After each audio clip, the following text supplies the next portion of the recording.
Hello everyone, welcome back. Today we are going to be talking about all of the books that I read in April. This lovely stack right here. Let me see, today is Wednesday. 2 weeks ago I had only read a total of 3 books, and then when I did the video last week of replacing my screen time for reading, I was able to finish this many books here, the top 6 books, 5 books actually. So I'm very happy to say that I have 8 books read. I was thinking that I would not have that many books to talk about in this wrap up, but here we are, 8 books, and I'm excited. Got my coffee here. It is so full, but it's also very beautiful. I don't think I can show you guys. I'm gonna spill it. I know I will. I spill everything all the time. But wow, it's so delicious. You guys can at least look at my mug. How fun is that? Happy. I am happy. But yes, I needed to get this filmed now, today. I usually film on Thursdays, but tomorrow is going to be a really busy day. We're doing it today. And so I'm going to try to get it edited tonight as well, and hopefully have it uploaded sometime this weekend. We'll have to schedule it probably. But anyway, let's get started. We're going to take this down and start from the beginning. Okay, let me pull up my Goodreads here so we can talk about these books. Hey buddy. Is Vince home? Is he home? Are you excited? Yes, are you so excited? Alright. Kippers. Is it time to get this video started? When did I finish this book? April 1st. Okay, yeah. Okay, so the first book that I technically finished in April was The Heart of the Mountains, which I talked about in my wrap-up for March, and that's because I read most of it in March, but I finished it April 1st. But my review of that is on my previous video, or the March wrap-up, so we're just gonna go to the next book in line that I finished, and that one was The Fountains of Silence by Ruta Sepetys. So, this book. This was our book club pick of the month, and this was my first Ruta Sepetys book, and I can say that I'm a fan so far, just according to this book. I love her writing, and I absolutely love how much she researches before she writes her book. Like, she has, in this one in particular, I don't know if this is how all of her books are, because as I said, this was the first one that I read, but she has all of her like notes and other random things about like just her process of writing the book, and all of the research that she does is so thorough, and I absolutely loved it. But yeah, this one is set in Spain in the 1950s under the dictatorship of General Francisco Franco. Yeah, and we follow 2 main characters. Daniel, he is from Texas, but his mom is from Spain, so he's part American, part Spanish, and he's a photographer. What is her name? Anna. How could I forget her name? She is, her parents would have been part of the rebellion against Franco, so they were kind of the outcasts of society, but she did have a job in the popular hotel there in Madrid, Spain. What was it called? These little details, I can't remember this far gone. It is the Castellana Hilton. So it was a very, like, it's where all of the rich Americans would come stay in when they came to Spain. But she is a maid there, I guess, and she and Daniel create this friendship, and yeah, we're following several different point of views actually, but also just deep diving into the lives of the people who lived through the dictatorship of Franco, and this one is mostly focused on the young adults in that time period, and just their different challenges, everything that they faced emotionally within their families and just in society, all of the things. It was so fascinating. I absolutely love historical fiction because it just brings, I love history, and historical fiction, like when it's put into story form about specific people, then it just brings it all to life and makes it so fascinating. And I absolutely loved the way Ruta Sepetys did that with this book, and I am excited to read some more of her books. But yeah, this one was definitely a 5-star read for me. It's just absolutely fantastic, and I highly, highly recommend. It was great. Yeah, I don't really know that I have much more to say besides I really enjoyed it. It was great. Okay, so the next book that I read then was In Search of a Prince by Toni Shiloh. This book, again, if you saw my book haul video a while back, this one is very water damaged, and it was going to be thrown away at the store. So I just brought it home just to read it, to see if I like it and to see if I actually want to buy a nice copy to have on my shelf. And the consensus is that yes, I do actually want a nice copy to have on my shelf, because I really, really, really enjoyed this book. If you grew up with Princess Diaries, this book has all of the Princess Diaries feel. Brielle finds out when she's like in her mid-20s that she is actually the daughter of an African prince, and her grandfather, who is the king, is sick and dying, and is trying to get reconnected with her because she is next in line to the throne. And so she leaves New York, travels to Ile, I think is how you would say it. It's an island off the coast of Africa.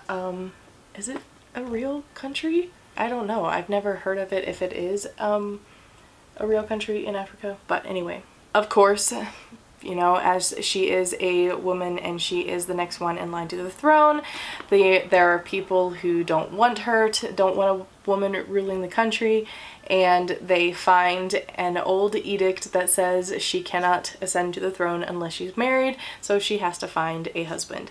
And wow, I loved this book. It was great.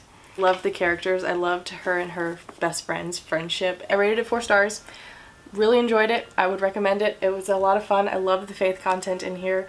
Brielle's relationship with God was just incredible, and I loved how she relied on him through all of the changes and the unknowns and everything that she faced, but leaving America and going to a completely different country and culture and all of the things. I really enjoyed it.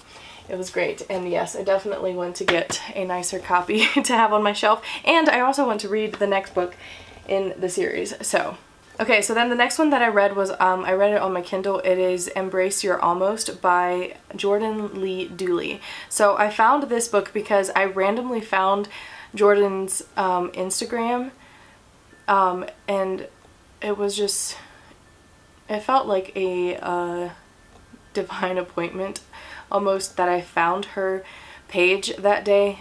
She was sharing their announcement that she was pregnant and all of that, and so I was going through her page and just kind of looking at her story, and they had just recently adopted a baby, a little baby boy, and then she found out she was pregnant. But the backstory is that she had 3 miscarriages before they adopted their little boy.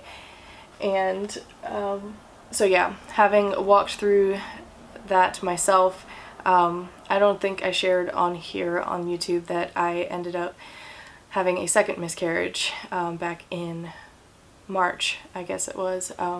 It was really early on again, and a shock and it was obviously very difficult to walk through again, but this time around there was so much more peace in my heart. And I believe that's a testament of what Jesus did in my heart through the first time around, and just like all of that we walked through. But anyway, I really connected with Jordan on a lot of things in this book. I will say that it does tend to be a little bit more on the side or geared towards women who are like entrepreneurs and have businesses, because it has that kind of feel to it, that it's I don't know how you say it.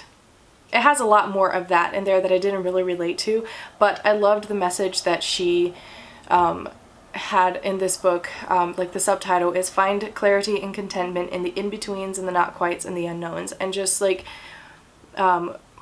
walking through those different seasons of having a dream that comes crashing down, and whatever that may look like for each person.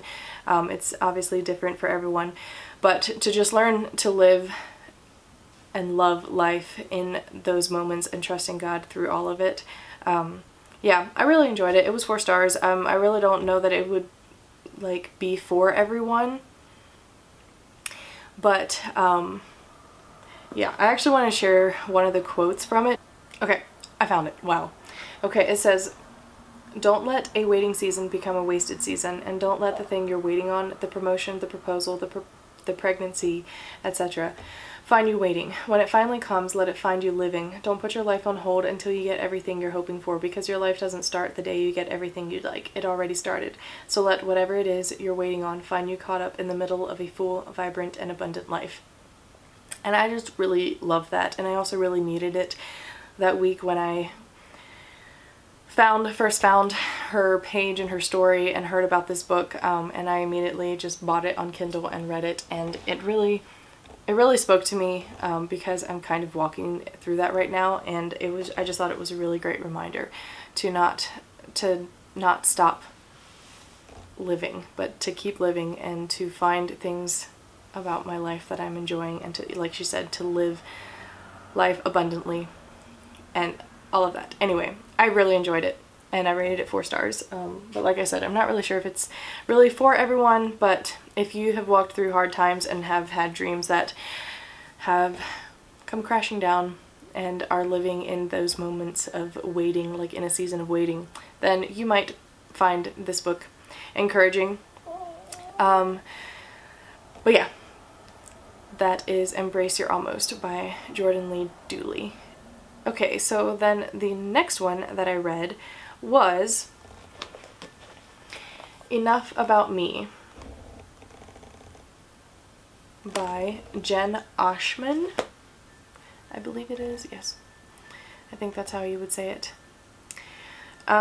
Yeah, so this one is, the subtitle is Finding Lasting Joy in the Age of Self. I really enjoyed this book. It is a Christian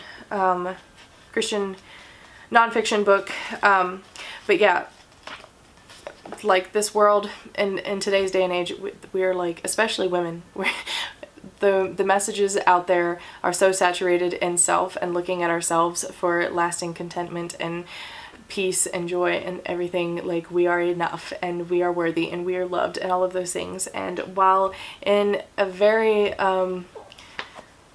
in one small sense those things are true, it's just like the world today, especially secular culture and even in some Christian circles, the message is all about self. And she just kind of goes through some of those things and kind of tackles those ideas and like points us back to the Bible and back to the gospel and back to where true joy is found, and that is in taking up our cross and dying to self and living for Jesus and living for Him. And that's where true joy, contentment, and peace comes from. Like in the beginning, she kind of goes through different worldview ideas that started back in like through the different centuries, like starting in the 1600s with some of the philosophers, and then the 1700s with the Enlightenment and like, if it feels good, do it type of philosophy. And then in the 1800s, it talks about like Ralph Waldo Emerson, Triumph the Self-Reliant, saying everyone for himself, driven to find all his resources, hopes, rewards, society, and deity within himself. And then the German philosopher Karl Marx, who championed total autonomy of ourselves. And then in the 1900s, where postmodernism arose, all of these things. And now living in the 2000s, like she just showed how it progressed, and all of these different ideas progressed throughout time, and how they've increasingly become so focused on us and on me, on self, whereas everything in the Bible, everything about Jesus's life was all about others and not about ourselves. And I just found this really refreshing, and also just a good reminder, because all of those things, all of those messages that we see everywhere never felt like, they feel good in the moment, but they never bring lasting peace and joy. And like I ended up feeling even more frustrated because, well, I'm enough, but why don't I feel enough, and why don't I, like, all of that. And it just was all focused on self. And then I realized, well, hey, guess what? I'm not enough, and that's okay, because Jesus is enough, and I don't have to be enough. You know, does that make sense? Anyway, I highly recommend this book. It was really good, really refreshing. I'm gonna read this little quote in the back too, in her conclusion, because I think it's just a great summary, I guess. The world tells us to look within for our joy, to rely on ourselves for happiness, to bring about our own meaning and success. But that cycle gets smaller and smaller, turns in on itself, and ultimately snuffs out your life and mine. But God in His mercy and power that's exactly what landed me on my dorm room floor. She talks about that in the beginning. It's included in her story. But God in His mercy and power lifted my eyes from myself to Him. It was in beholding Him that joy came. God is so gracious to grow us and change us as we walk with Him. Lasting joy comes from that journey, and He's eager to provide it to you and to me. Life in Christ, real life, the losing of this life for the gaining of His, is the powerful antidote that stands ready to respond to the discouragement and disillusionment created by the age of self. May we turn to our giver of life for lasting joy. May we embrace grace-driven disciplines that root us, build us up, and establish us in the faith. May our faith, and therefore our joy, grow and expand and radiate in the days and years to come. But yes, it obviously goes so much deeper than that, but I really appreciated this book, and I feel like it is really needed in today's world, especially for Christian women. So yes, Enough About Me by Jen Oshman. Highly recommend. 5 stars. Moving on. Okay, so these next 5 books that you will see, you have already seen if you watched my swapping screen time for reading video. But the first one that I finished was Along a Storied Trail by Gabhart. I'm not really sure how to say her last name, so my apologies. But this book follows Tansy is her name. Do you see him? He's resting his head on my shoulder back here. So funny, Kippers. You're just so needy and you just need all the attention. Oh my goodness. Okay, anyway, she is a like horse librarian.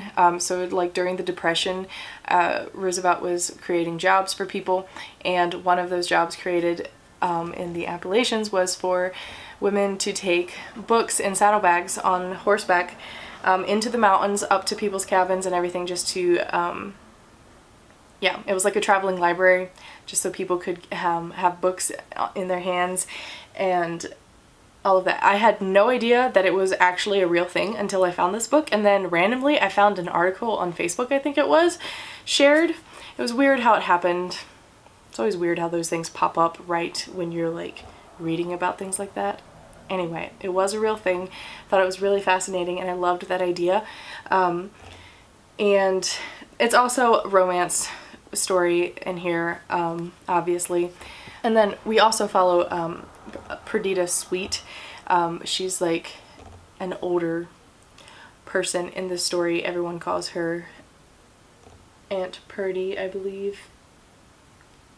Anyway, there's a lot of characters in this book, and I actually really enjoyed all of their stories. It was really fun to see how they all came together, and it is set in the Appalachian Mountains. I've been reading a lot of books set in the Appalachians, and I'm not even mad about it because I love the Appalachians, and I loved the people, like the characters in here. They just remind me of the South and home. I love it so much. I really enjoyed it. 4 stars. Recommend. It was really sweet. I loved the romance, the faith content. Just great. And I loved, like I said, I loved the characters in here. And obviously it's a book about books or libraries, and you know, like Tansy sharing her love of reading to the people in the mountains. I loved it. I love that idea. I love that this was actually a real thing. back in the day during the Depression era, so yeah, that was fantastic and just a fun time all around. Okay, so the next one that I picked up was Sourdough by Robin Sloan. Or, it's a really long title, it's Sourdough or Lois and Her Adventures in the Underground Market. So basically we follow Lois, and she lives or moves to San Francisco because she is a like computer programmer, and so she finds a job out there. And you know, in the beginning it's just kind of talking about how you know, just the life of a programmer out there. It's very busy, and it was a lot of numbers too, and like working with robots, and like that is not in my area of expertise, and it just kind of went in one ear and out the other. Like, it didn't really make sense. But anyway, she hardly had time to eat. She was just kind of like living life, kind of like depressed, I guess. I don't really know. But she happened upon a menu for this little hole-in-the-wall restaurant, and she calls the number and orders some food from them, and then it's delivered to her door, and it's like a soup, like a really spicy soup, and some sourdough bread. And she absolutely loved the food and like started ordering it every night when she came home from work. So the two brothers that run this restaurant, the one is the cook, one is the other one delivers the food. They are from a different country. It never really said for sure which country they're from technically, but anyway, they run into visa problems and they have to leave America, go back to where they came from. But they wanted someone to take care of their sourdough starter because it's hundreds of years old, I believe. And they wanted someone to keep it alive so that it doesn't get destroyed after all of that, because there's a lot of history packed into that sourdough starter. And so because she was like their #1 customer, the person who, like, I think she was the only one really who ordered from them, because it was not actually a restaurant, he was actually cooking out of their like own apartment. And so anyway, they bring the sourdough starter over to her and ask her to take care of it, and the story just kind of goes from there. She starts to learn how to make bread, and that leads her to these like this competition to try to get into like the farmers markets on the weekends to sell her bread. And like she has to, like, there's judges and stuff, everyone, to try to figure out if it's good enough to go there. Anyway, she ends up coming in contact with someone who runs kind of like an underground market for different foods, and all of these foods are made with some like out of this world type of way. Yeah, it's really like the whole book, I came away from it and I was like, weird, but a lot of fun. If that makes sense. I rated it 4 stars. Yeah, I rated it 4 stars, and like it was just all around a fun time. But yeah, like all of the friends that she makes in this underground market, they all have their own unique ways of making food, and like they're supposed to be like revolutionary type of methods of growing food, of making food, all of the things, and using like modern technology, things like that. It was very fascinating. If you enjoy food, you would enjoy this book, I think. It was just a lot of fun. Like this quote here on the front says, "Sourdough knows as much about the strange extremes of food as Mr. Penumbra did about the dark latitudes of the book community." Magical.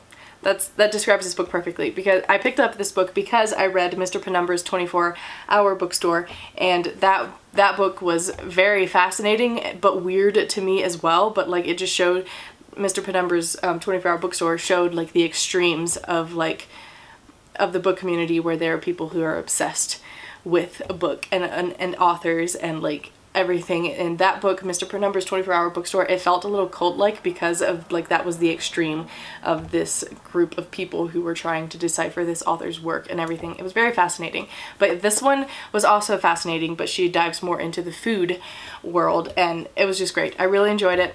It was a lot of fun. And I'm glad I finally read it, because it's been sitting on my shelf for a very, very long time, as are many of my books. We all know, okay? Don't come at me. Okay, So then the next one that I picked up was Sarah Dessen, The Truth About Forever. As I said in my other video, my sister-in-law sent me this book because I've been saying for a long time that contemporary YA romances are just not where it's at for me. I have never really found any that I've just loved. But this one may be changing my mind and my heart towards YA a little bit, because I really enjoyed this one actually. I rated it 4 stars.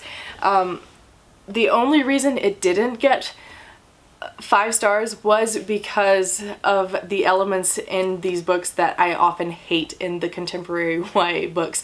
It's the teenage drinking and the language and just those things. I'm just like, no. You know, it's a whole different world than what I grew up in, I guess, so maybe I'm just a little, is biased the right word?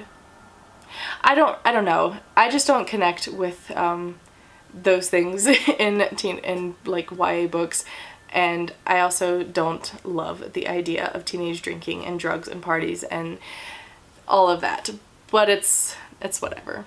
That's just me. Otherwise, I really enjoyed this story. We follow Macy, who lost her dad in like it's been a year or so since she lost her dad, and just like navigating that world and walking through grief, and like how each one of her family, like her mom and her sister and herself, like how they responded to the death of her dad. And she has a boyfriend who leaves, like in the beginning of the book, he leaves and goes to a camp, and he's very smart, he's very methodical, he's like follows all of these lists. She really liked that about him, and it like helped keep her life orderly and perfect, I guess. And but anyway, he leaves and things happen. I'm gonna read the back here because it will explain it a little bit better.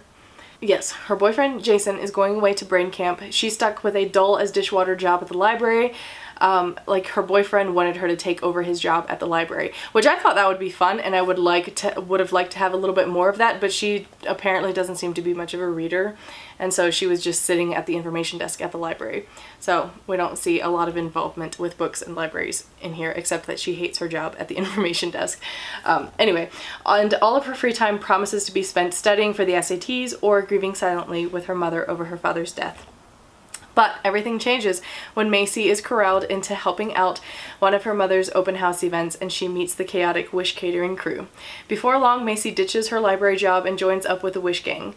Big-hearted Delia, quiet, introspective Monica, and fun-loving, fashion-conscious Christy. And best of all, there's Wes. Artistic, insightful, and understanding Wes, who gets Macy to look at life in a whole new way. Anyway, so yeah, that sums it up pretty well. And I really enjoyed it. I loved all of the characters in here, except Jason. Does anybody like Jason? But it's really funny because Jason reminded me a lot of myself, because I love lists and I like always have these solutions in my head for problems to, you know, it never works out the way you plan, you know. But anyway, I appreciated this one because there just seemed to be a lot more depth in this YA contemporary romance than I normally find in other YA books. And I loved like the deep emotional side of things, and just like watching Macy walk through her grief and like learning how to let it go and grieve differently. And yeah, I don't know, I really enjoyed it. 4 stars. It was a lot of fun. Finally, one YA that I could recommend to everybody pretty much. Like I said, there is some language in there. Most of it is pretty mild. I think there was a few times that, like only twice, like in the same sentence, the F-bomb was dropped. So there's your warnings. Like I said, I'm like, why does this have to be in a book about teenagers? Okay, we don't need that kind of stuff. Leave the language out, please. But yes, overall, I really enjoyed the story itself. The romance was so sweet, and yeah, I enjoyed it. 4 stars. Thanks, Candace. I think I have finally found a YA author that I will probably read more of. So, Yes, thank you.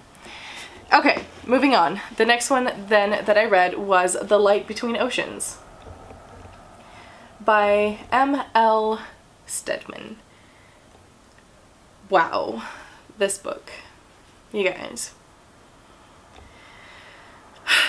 It's so heartbreaking. So I picked this book up several years ago at the thrift store. I think it was like a free book because it was being recycled again. This was before, I picked this book up before I was even working in the book department at the thrift store. And so it's been a while. It's been on my shelf for a long time, and I think I picked it up because I knew that there was a movie out about this book, but I wanted to read the book first. And then I had it, it sat on my shelf for a long time, and I did not pick it up until last week. And I thought the story was, like back then, I thought the story sounded really interesting, but then I think it was good that I waited to read it until now. We follow Tom Sherborne. It's set in Australia. And yes, like the voice inside my head that I hear when I'm reading a book quietly, it had for the most part, it had an Australian accent. Does anybody else have that? Like if I'm reading books set in England, the voice in my head is obviously narrating in a British accent. I can't personally do an Australian accent that well, and so like it was really funny how that worked, because the voice in my head really struggled. Like I struggled to hear an Australian accent in my head. Is that weird? Does anybody else have that?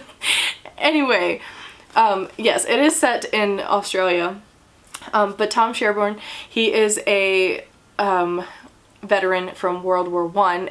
He returns to Australia after the war, and he takes a job as a lighthouse keeper on a tiny little island off the coast of Australia.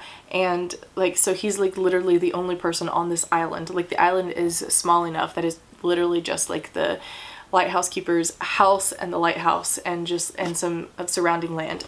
No one else lives on the island, and it's like a half-day's journey from the coast, and so he's just alone out there on the island taking care of this lighthouse, keeping it running. And when he first took the job, it was more of a temporary posting, like only for 3 months, while the actual owner, or the actual lightkeeper, was taking a break. I think he had a bit of a mental breakdown and then ended up committing suicide, but that was just like a side story, which then meant that Tom just took over the job. But while on the coast, he met a young girl, and they fell in love and got married. And she moves to the island with him, and so it's just them two living out on the island, and they don't see anyone except for every 3 months when the boat comes over to bring supplies, and they don't leave the island except like every 3 years. So it's a very secluded life. But anyway, they get pregnant, she loses her baby, and that happens 3 times. This isn't a spoiler because it's all on the back, and it happens really quickly, like the timeline is really fast. But like after the third one, which was actually more of a stillborn, because she was further along in her pregnancy when she lost the baby, there is a boat that washes up on shore on the island with a dead man and a baby who is crying, and Tom is, as the lighthouse keeper, is supposed to report everything like through the telegram to the coast to let them know what's happening, and he's supposed to log everything every day. And so he is supposed to tell them that this lifeboat, or that this small boat, rowing boat, ended up on the shore, that there was a dead man inside, and that they found a baby.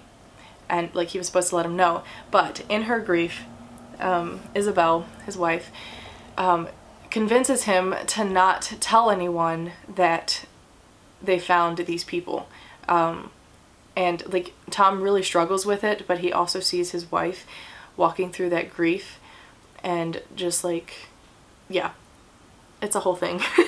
And so he listens to her, and he just ends up burying the man in a grave, like where other like shipwreck victims, I guess, would have been buried on the island and everything. And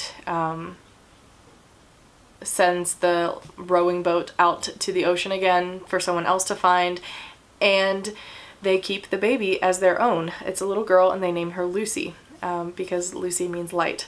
And anyway, and they can cover this up because she was pregnant, and she's just like, we can just surprise everybody that like, and just tell them that the baby came early. And so everyone believes them for the most part. And yeah, it just kind of goes from there. And so obviously they don't go back to the mainland for another 3 years. And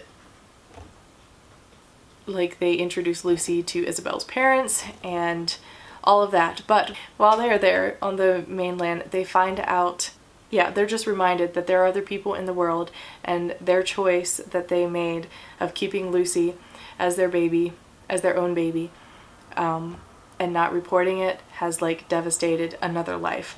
And so it just goes from there. Obviously, it's a really tough situation because they love Lucy as their own little daughter, but then they realize that, yeah, the choices that they made really, really hurt other people.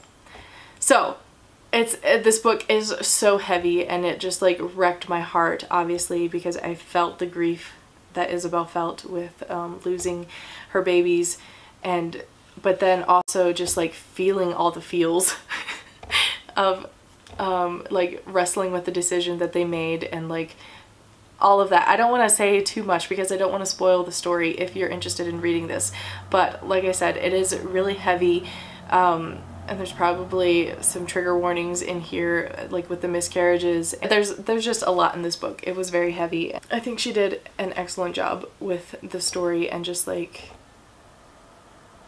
yeah, it broke my heart, but I still rated it 5 stars because if a book can move me that much, it definitely deserves 5 stars. Anyway, I was really interested to see how she wraps up the story, and I think she did an excellent job, even though it, yeah, I'm just saying, this book will rip your heart out, and it's, I don't know, it was tough, but I also really enjoyed it. There is a lot of language in this book that I usually drop a book down, like the rating down for,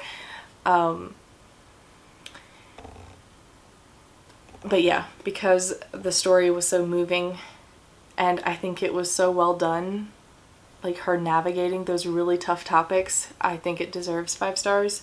But yeah, so just, I would definitely recommend it to adults only, because of the heavier topics and elements in this story and the language. But yeah, overall, I enjoyed this. It was, like, how do you say it? Can you say that it was good? Because it's so heartbreaking, but it was so good. Like, the writing was excellent, and I think she did an excellent job with the story. I did watch the movie then after I finished it, and the movie is really good, but obviously it doesn't have all of the elements that the book does, but the movie is still good. I think there was one scene that I had to skip through because I wasn't sure what they were going to show. I'm not sure what the movie is rated, but anyway, there is that. Okay, and then the final book that I read in April was C.S. Lewis's Till We Have Faces. And it is a myth retold. It's based on the classical myth of Cupid and Psyche. Yeah, so I don't really know. I still haven't rated this book because I'm not really sure what to rate it, and it's only because I don't know the original story that much. Like, I'm not that well versed in Greek mythology and the stories there. And so I wasn't really sure what to compare it to.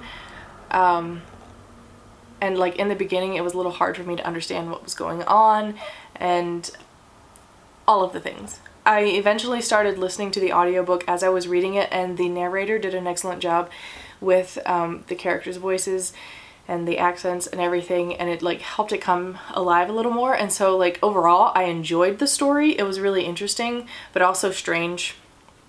I mean, because you're dealing, like, it is still, like, mythology, basically. Like, dealing with the different gods and all of that. But yeah, I still feel like I need to go do some research on this book to hear other people's thoughts and maybe like have a breakdown of the book and the story, because everything that I've seen online is that everyone, like, this is an underrated work of C.S. Lewis, and a lot of people say like it's one of his greatest writings ever. And so I'm like, okay, cool, but it doesn't mean I really understand it, you know, but I enjoyed it. I just didn't fully understand everything, like all of the depths and the elements of it and like the characters and all of that. So I still want to go do a little deep dive into this and do some research on it, but I did enjoy it. So there's that. If any of you have read it and could give me some pointers about it and the things that you enjoyed about it, let me know, please. That would be excellent and very helpful to me. But that is it. That is my April wrap up. Look at that. What a beautiful stack. I mean, like, all of these books are either 4 stars or 5 stars. So it was a great reading month, even though, like, in the beginning, having only read 3 books, I was in a little bit of a slump. I think there were a lot of people who were in a slump in April, because almost every wrap up that I've watched so far, people have been saying, obviously not every single one, but there were a lot of people saying that they were in a slump in April, and I was like, is it just a thing? Because same. But anyway, those are the books. Those are my thoughts, and I'm just gonna bring this to a close here. Let me know if you've read any of these books and like what your thoughts were on all of those, or if there are any that you haven't heard of and are interested in. I'd love to hear all of the thoughts in the comments. Thanks for watching, and I will see you guys in my next video. Bye!